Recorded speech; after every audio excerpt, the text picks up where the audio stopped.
kiss that's gone viral, seen round the world. Michael Sam kissed his boyfriend after hearing he'd been drafted into the NFL. Now blistering backlash, and that has triggered its own uproar. Michael Sam made history Saturday, becoming the first openly gay man drafted by an NFL team, but it was the kiss he shared with his boyfriend that immediately stole the spotlight and the headlines.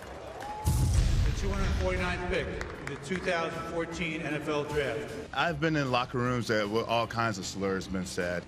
The St. Louis Rams select Michael Sam. The first openly gay player drafted by the NFL kissed his boyfriend, sparking some hateful tweets. Jones now apologizing for what he calls inappropriate comments.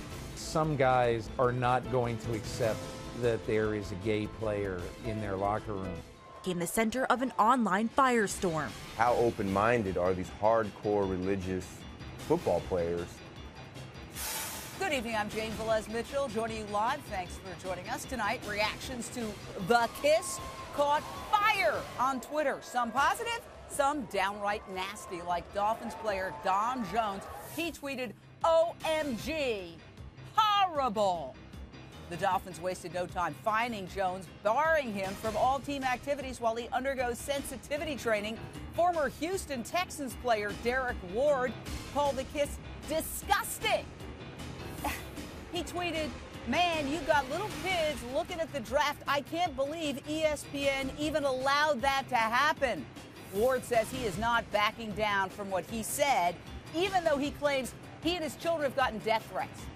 Now, you know what draft day celebrations garnered zero attention? These heterosexual players kissing their girlfriends or wives. So what do you think? Call me, 1-877-JVM says, 1-877-586-7297. We have a fantastic and feisty Lions Den panel ready to hash it out. I want to start with a former NFL linebacker, Dhani Jones. So great to have you on tonight. Are these tweets against Michael Sam a form of discrimination and bigotry? Oh, absolutely. I mean, you cannot, as a player or as a person in this day and age, have that type of attitude. I mean, we live in a world where we're trying to bring people together, and that's just splintering people apart, and it's splintering the locker rooms and the success of these teams. So when that type of things happen, I mean, that's only detracting from the game, not adding to the game. Jay Thomas, it's distracting from the game. It really turns what should be a joyous event into something now that's controversial. You know why he's crying? He's crying from relief that him coming out a couple of months ago did not affect his ability to be drafted into the NFL. It's a huge sigh of relief. Oh, my gosh. The sky didn't fall down on me. I can be myself and still play football professionally. He's going to be Well, in I for definitely a rough think season. he was.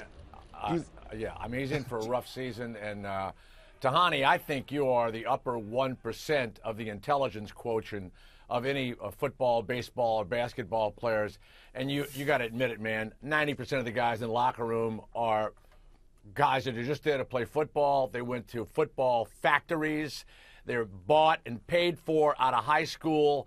These are not diversity-trained individuals. Let's stop pretending. No, I would definitely disagree with what you're saying, because I think that the trajectory of the players now have changed. I think that the sensitivity has changed. I think that people are more open. I mean, you have Arkansas passing laws banning against gay marriage, and it's now allowed in the South. So I think that as you think about the way that we've progressed as people in terms of the LGBT community, in terms of acceptance, even within the locker room, I've heard and I've even talked to players that said, you know, we'd be okay because our first and foremost mission is to win football games.